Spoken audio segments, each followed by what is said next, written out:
Legends speak of a bracelet passed down from one pharaoh to the next. It was said the bracelet could restore life, erased from history, faded from memory. Now, I have found it. With the bracelet, I bring glory to Valkenheim once more. Yet in its wake, darkness spreads. What have I unleashed?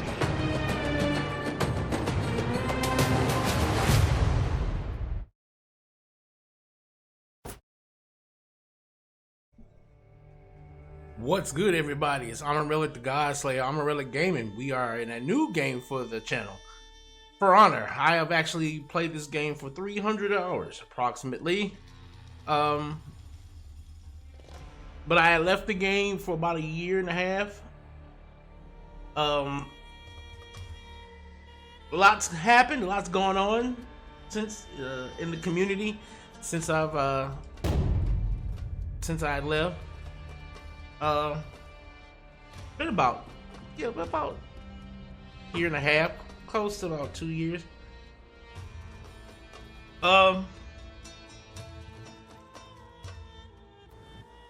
For those who are new to this game, it is a fighting game of sorts. It's not a complete 1v1 fighting game. It can be in duels, but it's more of like a hero fighter in a way. It's a game that's highly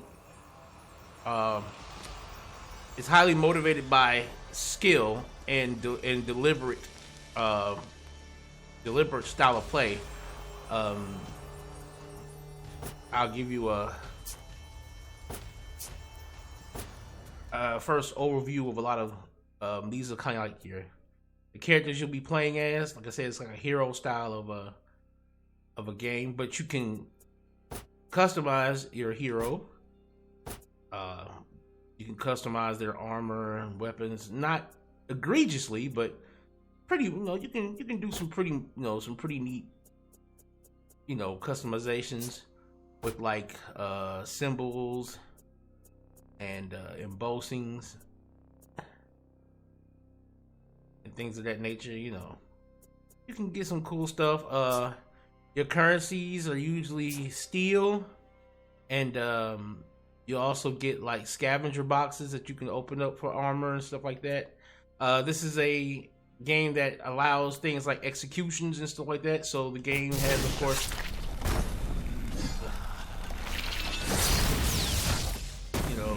and you get effects for those executions, and you can get effects for different stuff, like your emotes and stuff like that.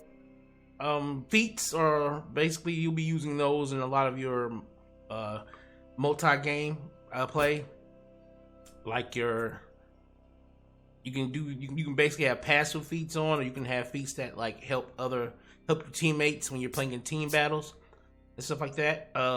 Your gear score, usually it used to, like at the bottom where you see the 118, it used to be directly dependent upon like that used to directly affect your ability to like hit hard.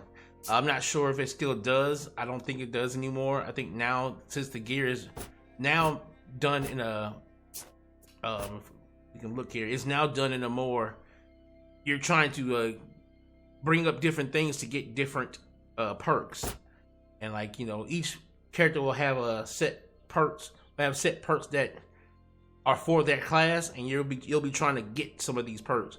I think you can get up to 3. They have it balanced to where you can only get up to 3 with by picking your armors, or like by getting armors and getting the you're basically gonna grind through to get the armors that have the perks you want, and then you're gonna try to put those armor pieces together to eventually get to the number 600, which will give you the perk and activate that perk. Like for right now, I have the Remedy perk activated.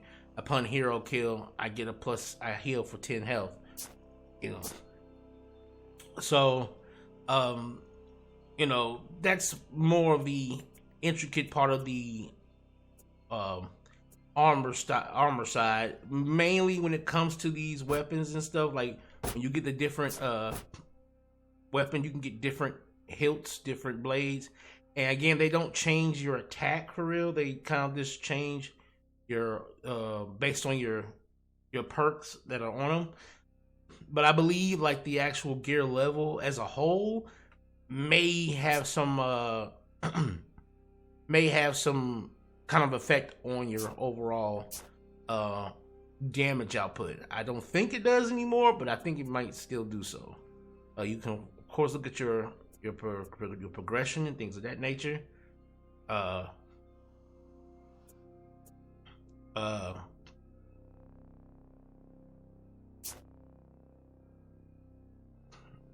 Beyond that, we can go into you've got a multiplayer, of course, your multiplayer stuff, which will be on your war map here, and you can set your troops down in certain areas of the war map, and it's usually a 3-section like this, and you would want to put your troops on, you would technically want to put your troops on places where your troops are failing, so that you can add more troops to that area. But the way people usually do it is, they would pick spots that give them, like for instance, since we control this area, and I'm a part of the Viking, faction, and the only reason why is because they keep winning, and so and the ones who basically the faction that wins, you get a bunch of rewards at the end of that battle, at the end of that campaign. So it's like, I used to be a part of the samurai, and they just never won shit. And so it's like, you know what? I'm just gonna go ahead and just switch over. And when you switch over, it resets that, so you have to make that choice. But here it says, I get +5 max EXP. So usually people will jump to a mill, and stuff like that. They usually try to jump to a mill, which is why you usually see a lot of the mill ones have a lot of troops on them because of that. But and you got brawls, you got duels, which are 1v1s. You got your 2v2 brawls. You got ranked duels and things like that for the true hardcore. You got breach mode, which is 4v4, and you got Dominion, which is probably the most played and the most and probably the one thing you probably hear about the most when it comes to For Honor is the 4v4 Dominion, which is like it's like base control. All 4 fight for base control and stuff like that. And there's usually an A, B, and C. There's an A, B, and C. So there's a base on A and there's a base on C. But then there's a middle lane, which is usually the B lane, where a bunch of NPC troops will be fighting, and you can go down there and kill off the NPC troops to control that lane, like that. And you've got some fighters who are better at doing that than others.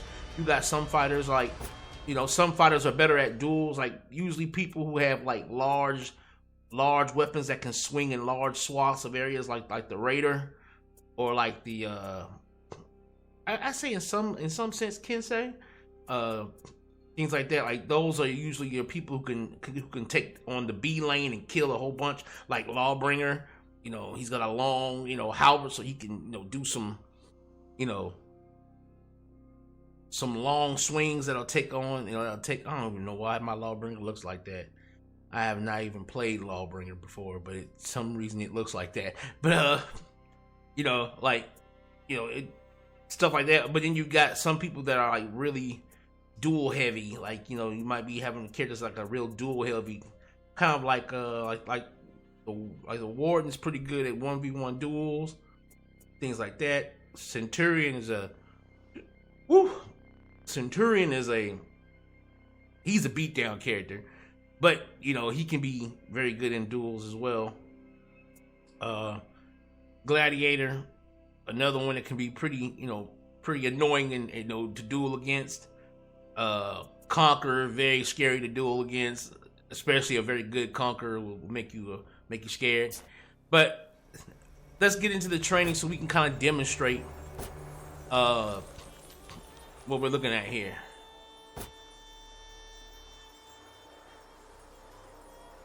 Alright, I'm gonna pick my main character, Black Prior.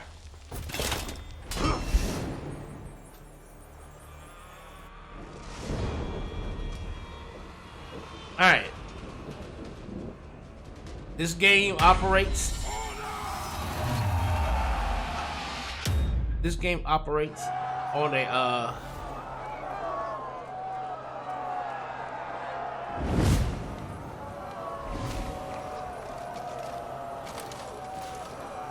This game operates on a left, right, and upward stance. You can move with the left, you know, and you can take off lock. You can take off your lock on with the L2, of course.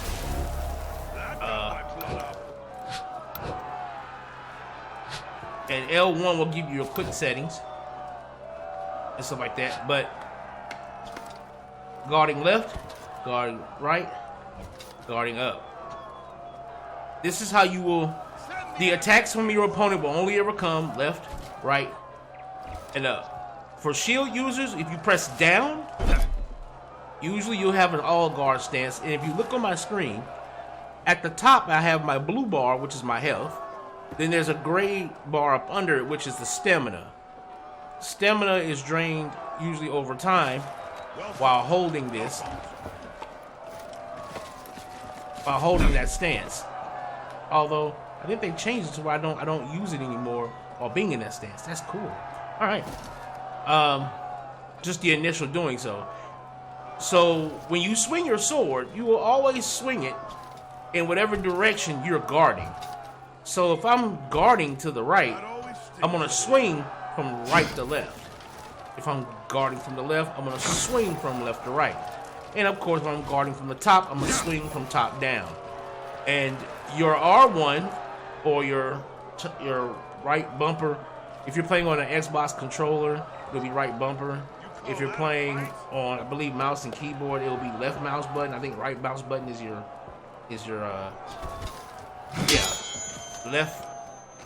left mouse button will be your light, and your right mouse button will be your hard attack. But I play on mouse and keyboard, even though I am playing on computer. But I play on controller. So for controller, it'll be R2. That's light, and of course, same thing with the heavies. Whichever way you looking, you're gonna. Now, if you notice, the computer is guarding to their left. So if I swing from my right, going toward their left, they will block it. Now, they can also parry my moves.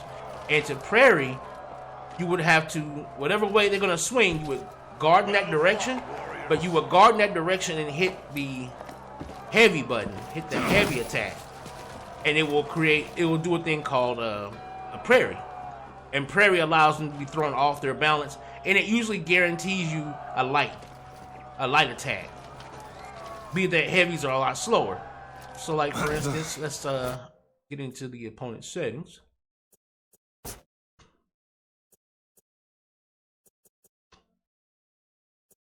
And let's do a 2 here. As you can see, when they now you see that little explosion thing, that little explosion symbol. That explosion symbol means I cannot block that. They're using what they call an unblockable heavy. Now you see, I can block that. I can block that. Now let's say I do up in the hard slash button. I'm able to parry, and you can parry lights, but parrying lights is something you're gonna learn later on as you get better at predicting and your reflexes get better. You'll be able to parry lights a lot more often. But you usually go for aiming to parry the heavies. I'll feed you to the wolves. And this is something that's basic for every character.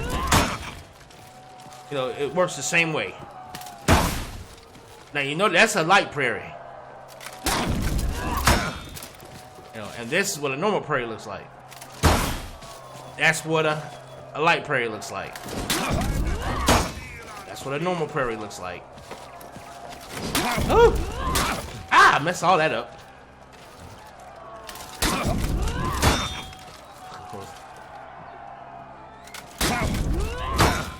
You know, and sometimes you'll get them, sometimes you won't. You know, but the idea is even if you get hit the first time, if you notice, like even if I get hit that first time, I can always still block or parry the second move, like that, as long as it's blockable, of course. You know. Now,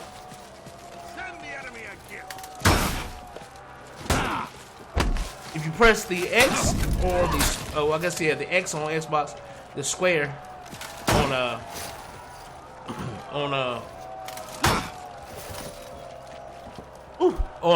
PlayStation, you will be able to grab them. Now that grab, what you will do at that point is you grab and you can hit them to the left.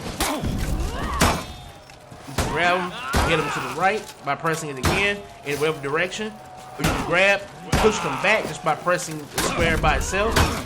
Or you can grab them and switch sides with them in that arena by pushing back in the square or X button like that. Now, you gotta also be careful of looking at your surroundings. Like for instance, I want to throw them into that wall, right? The wall to our left. That's not going to be enough.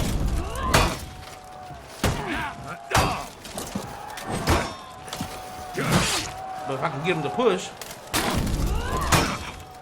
grab, wall. Now that wall splat allows me to get a heavy off.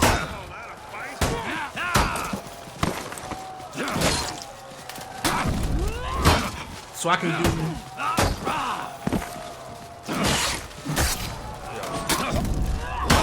because they're going through that animation of wall splatting. Now top heavies, as you notice, I couldn't get that top heavy off. I did that time. But this is how you can actually see which moves are guaranteed to you.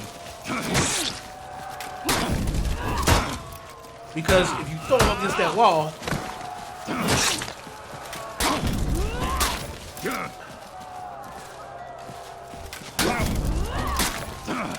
ooh.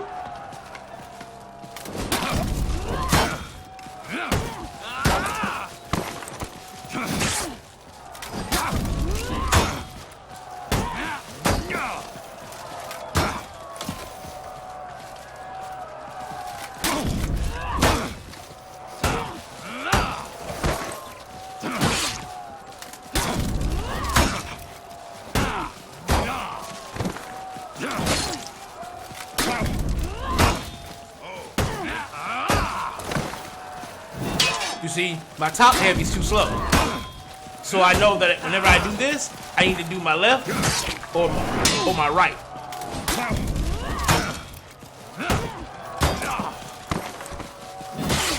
See, because I'm not getting blocked by doing those.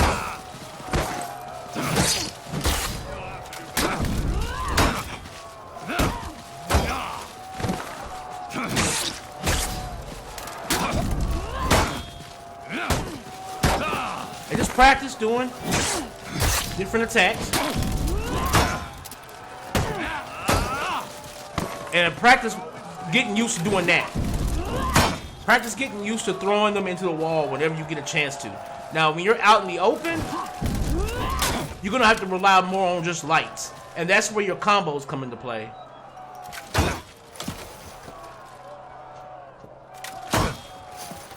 See, he keeps going for that side.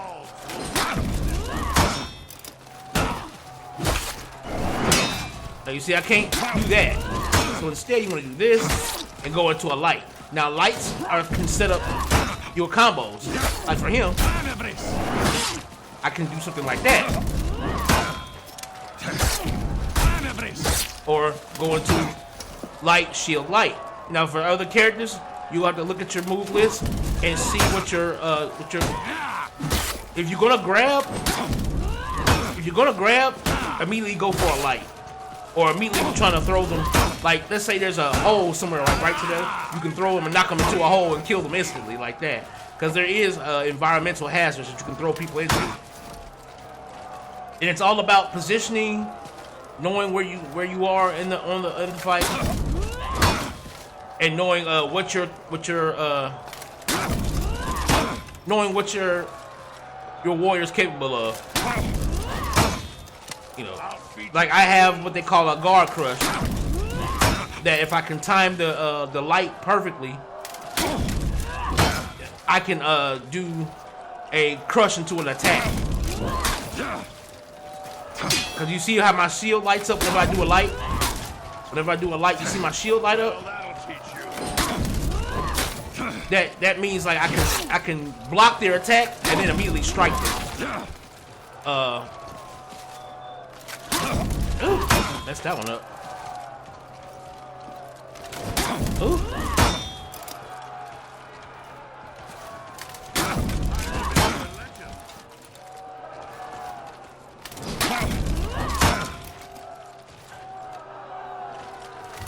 Ah! And this is why you come here, to practice these kind of things. You know. Cause you see how fast that light comes out? You know. I'm focusing on that light. Because I can't do it to the heavy, because the heavy is unblockable. There you go. That. You know. And I can do that with my lights. But I can't do that with her heavy because her heavy is unblockable. And that's where you have to also make sure that you understand the changes that are happening. Like whenever Ubisoft changes a character, you need to know what they're changing. Because, like for instance, if we go and do let's say we do this one, take that one off, right? That first one is not, I can block that first one, see that? But I can't block the second because that's a finisher and it's unblockable. Okay?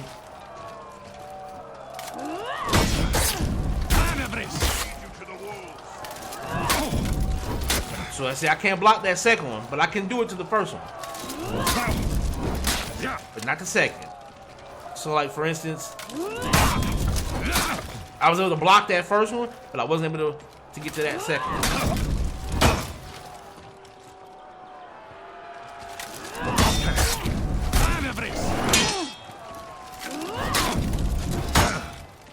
You know, so you gotta also know.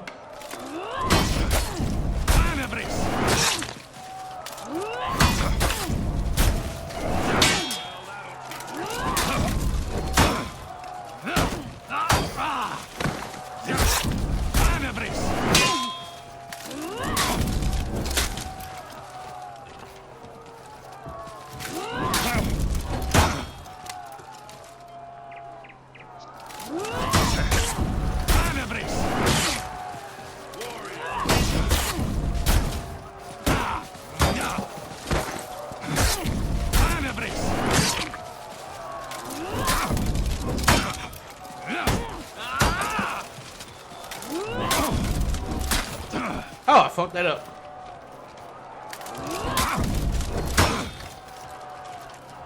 And you can do that. You can scare people with this by, you know, praying once, and when they go to attack again,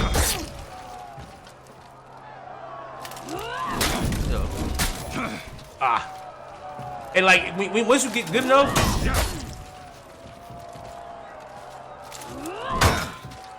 you can start scaring people. You know.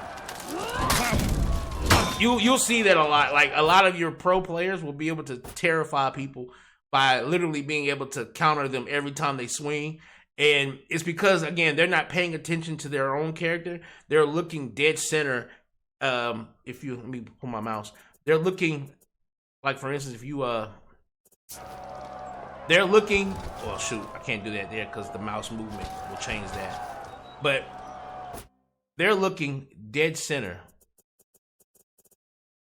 right here. Like when I'm fighting this character, I'm not just looking at myself. I'm looking dead center and at the blade, because because you look dead center to see where the direction of the blade is going to be coming from. But then you're looking here to see how close the blade is going to be to you, so that you can decide when, whether it's better to block or straight up, it's, if you can, it's always better to parry. But sometimes moves can come out faster than what you're ready to parry with. So it's also, at that point, it's better to just try and block. Now, if you notice, when I throw this heavy, right? I'm throwing that heavy, and it's the same input that I would be doing to parry one of her heavies or one of her lights, right? Or I think that's a C. I think that's her, or maybe that's a he. I'm not sure. But like, so there's a thing called fading in this game, where you can swing and stop. Now, what that would do is that would make them try to parry to their left, and instead what'll happen is, because I didn't actually throw the swing, they're going to accidentally swing from their left like that, because they're trying to actually parry the move that I'm doing. And that's how you bait out. So I could swing from the right and then parry this way when they go to swing, because they're trying to actually parry me, but instead they're swinging, because the inputs are exactly the same. Me doing that is the exact same thing as me parrying from the right. So if I think if I think she's gonna swing at me, but she feints it, I'm gonna end up swinging like this because of that. And then she'll be able to stop her attack, of course, and then parry using that side. That's how you bait out. That's how you bait out chances to parry somebody. And you can do that from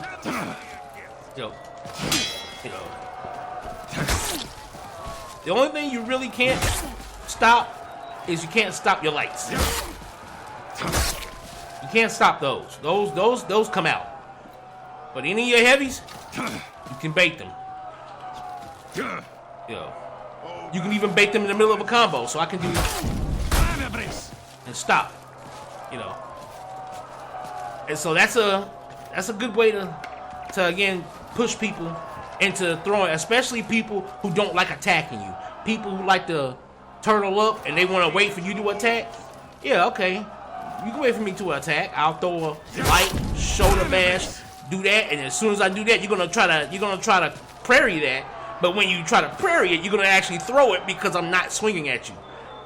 And when you go to throw it, I'm gonna parry you, which opens you up for damage. So that's how you open up turtles.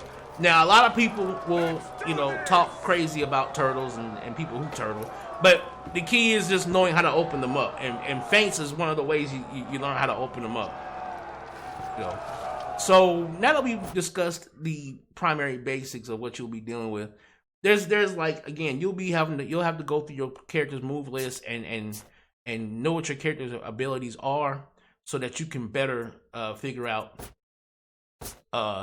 how to play your character more efficiently, and of course just getting into the mode of being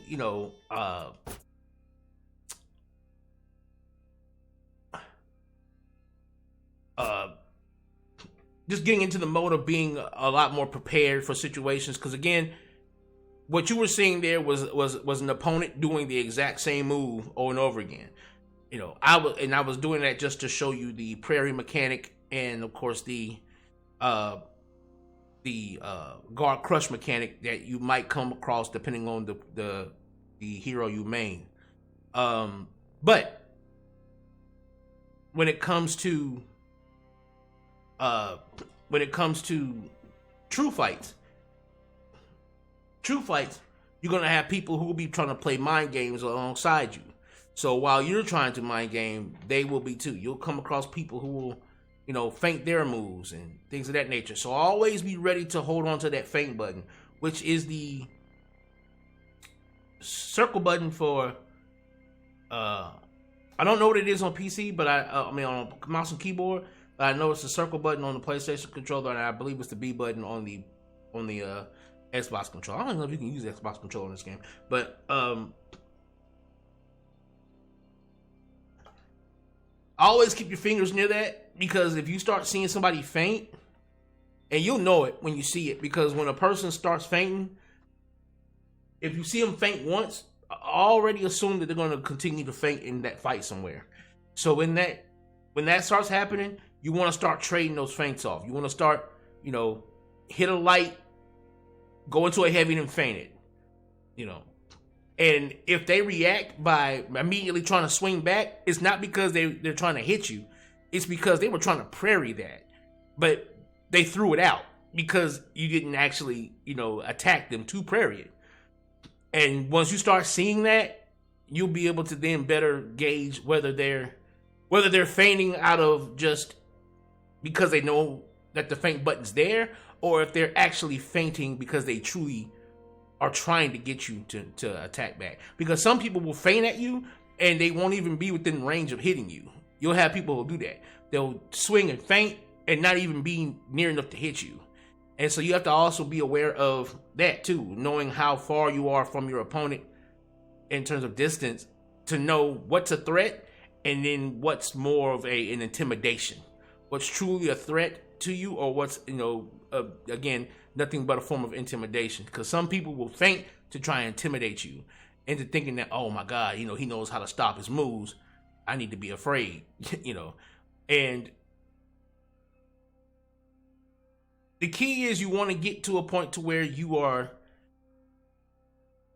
moving around as that nothing is being unnecessarily done. You don't want to be dodging unnecessarily. You don't want to be swinging unnecessarily. The more calm and methodic you take a fight, you generally come out better in the end. Even if you don't so much as win, you usually come out having done more damage to that person than you would have done if you had just been more, winging it in the say.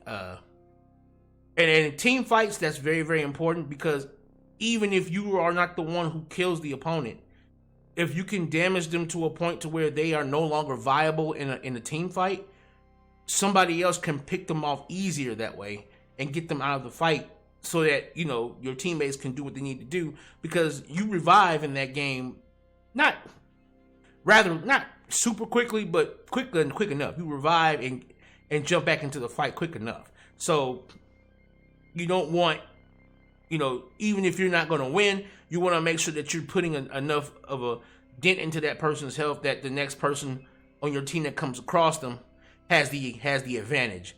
And on top of that, the more time you waste, the more time that person's not gaining on one of your other teammates who might be already dealing with a 2v1 situation, and why make it a 2v3 because you decided to be clumsy.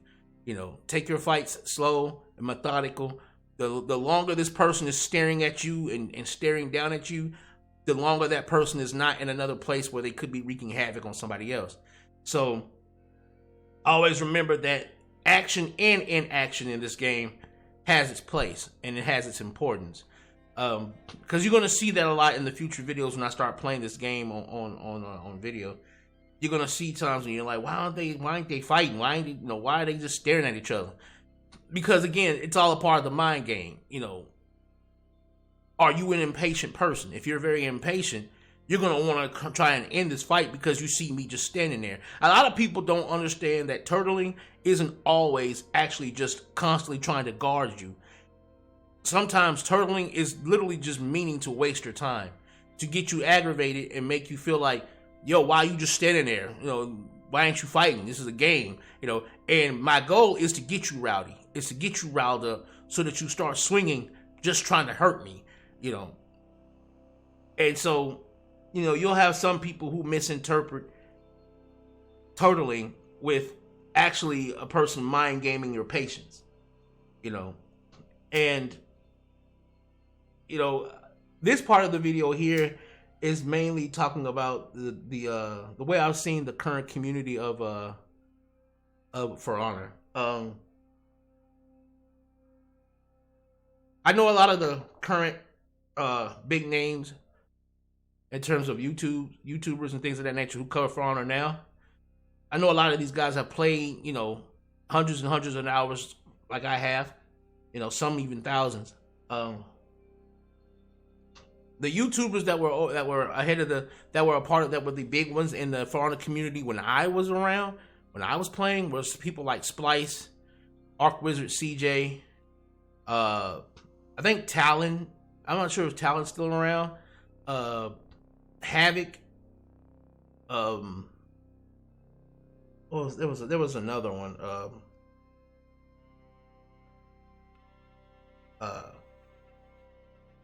Raven.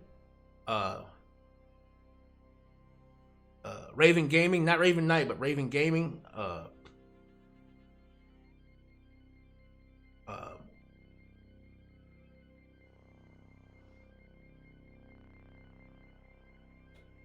There was like two other ones. There was like two other ones I remember.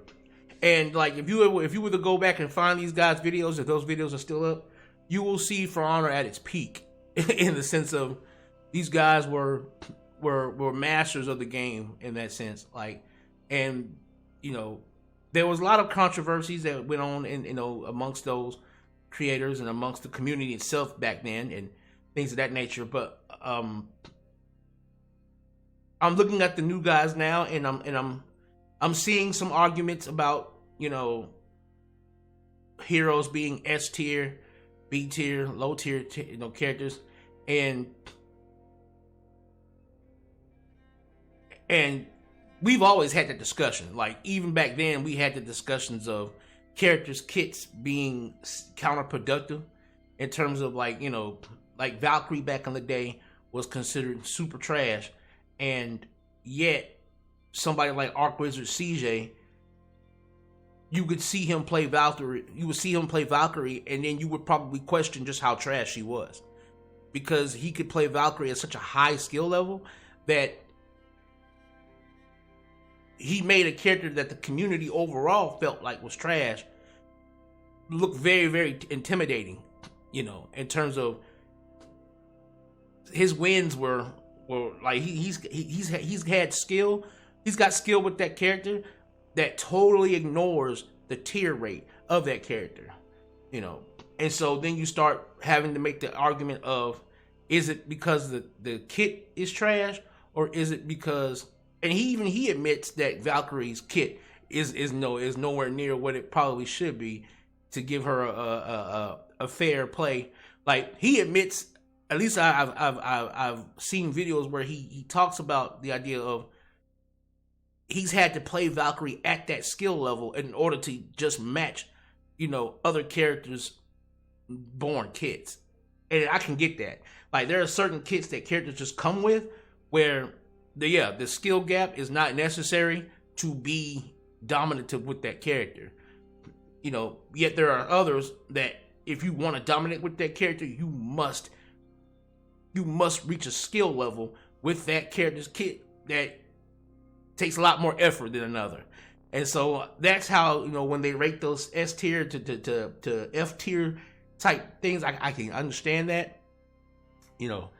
And I see now coming back to the game that hasn't changed in the sense that, you know, there's still that divide between characters that are easy to get into. Like when I first played Black Prior as my main, the reason why I did it was because he was like the first dark character. You know, he was the first dark character, and I am self-admitted, I'm into edgy shit. So it was like, oh, okay. You know, there's like this Dark Knight character, you know. I played Dark Knight in Final Fantasy. I played it in every Final Fantasy. So it was like, oh shit, a Dark Knight? Gotta main him. You know, because my main before that was Centurion. So it's like, okay, gotta main him, you know.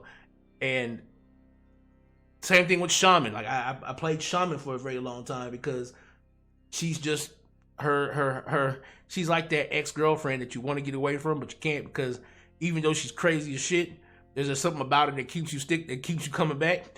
And so it's like, I love Shaman's crazy, and that had a darkness to it, As a black guy playing this game, I will say that what made me come back to the game was when I saw that they actually were moving into the African representation of warriors. And so I was like, okay, they've done the East, they've done the West, or should I say they've done the East, they've done the Europeans. When are they going to get into the Africans? And when I saw that they were bringing out the Egyptian characters, I was like, okay, maybe I can come back. And again, I have to buy this guy, because he's 1,500 silver. So I got some grinding to do, because I'm not gonna pay for him. I've already bought the season pass. I'm not gonna pay for this dude. So it's like, all right, I'll grind that 1,500 and I'll get him. And based on how he feels for me, I'll main him. I'll main him. I want to main him, but based on how he feels, it will either guarantee that desire or I'll have to secondary him. And who knows? Tomorrow I might wake up and say, fuck it, I'm gonna main this guy because, he's the representation. Now, mind you, I've seen some videos about him and his kit, and some people think that his kit needs some things. Some people think his kit is already OP because he's got 2 combat modes, or but I think one is based more on team fights and the other is based more on 1v1s, which is pretty cool because it's like his kit changes for you. You can change his kit based on the situation, which is pretty cool. But I'm also interested in seeing how his customization will be, because you can't try it out. And the pirate, I saw some of the gameplay with the pirate that went down, and I was like, okay, this pirate is pretty cool. He's got shooting behind his back and stuff like that. He's pretty flashy. I thought it was pretty cool to dig. When I saw it, I was like, I wonder if they're gonna make him like a. I don't know what I guess you could say the characters like. Cause I don't know if they have a story for these two, so I'm not sure if they have a storyline yet for them in terms of a story mode that you can play as them or see them in action. So I don't know what their characterization is. I don't know if he's if they're like a Jack Sparrow type pirate or something like that. I'm not sure, but the design is very, very nice. I really do like the design on both of them, especially with the Meje. With the Jot and the and the proper looking, you would probably call it a toga, and showing that even though they were armored, they were never heavy armored, especially desert warriors at that, So I was like, it's pretty cool. I mean, I don't expect them to get anything perfect, but at least one thing I will say, at least they didn't try to whitewash Africa. Like many other games will depict Egyptians as white when that is a bold-faced lie. So, I'm glad that they were willing to come together and say, let's do this right. At least when it comes to the representation of the area, let's do this right, So I'm excited to get to him and play him, and depending on whether they, depending on what they've done to this character in terms of because he's the first true ethnically black character. I've made other characters black, I've made my shaman a black girl, I've made Black Prior a black dude, but I'm talking about truly ethnically black. This is the first true ethnically black character. I'm very, very interested in seeing what they were willing to give him in terms of a kit. Because And I don't mean to make it racial, but you tend to have to kind of do that from my position when you're playing games where you see, you know, your race being represented. Sometimes they will literally gimp that particular character. You'll see it sometimes in gaming where they'll give that character a trash move list just based on that. So it's a worry of mine. I don't think that they would do that. I don't think they would. They have treated most of these characters with some kind of respect, so I don't think they would do that. But it is a back of my head worry of mine. But like I said, once I get my hands on him, if he feels good, he will definitely be my main. I got some grinding to do though, so I'm gonna take Black Prior out. And I'm gonna get some grinding done in order to get up there to 1500 so I can get him. But because he will be the very first thing I do with that 1500, I'm gonna get him so that I can play with him and and get that together. But after that, this is my eventual push into doing what I want to do with this channel, and that is making it more of a fighting game based channel. Like I've been playing Tekken in the background for a while, getting my skill get together with that game because I do want to start posting that game. Tekken is like my favorite game of all time, so playing Tekken 7, on my channel is gonna be a big deal for me in that. But I also wanted to get back into not just one fighting game, but the ones that I really did click with. Like I played this game for 300 hours. I used to me and my best friend used to play this game hardcore back in the day. So yeah, we're gonna get back into this, and I just wanted to kind of give you a short little tutorial of what's going on with this game, and of course let you see what's coming up next. Thanks guys for watching. Amon-Rellik the God Slayer, Amon-Rellik Gaming. We out.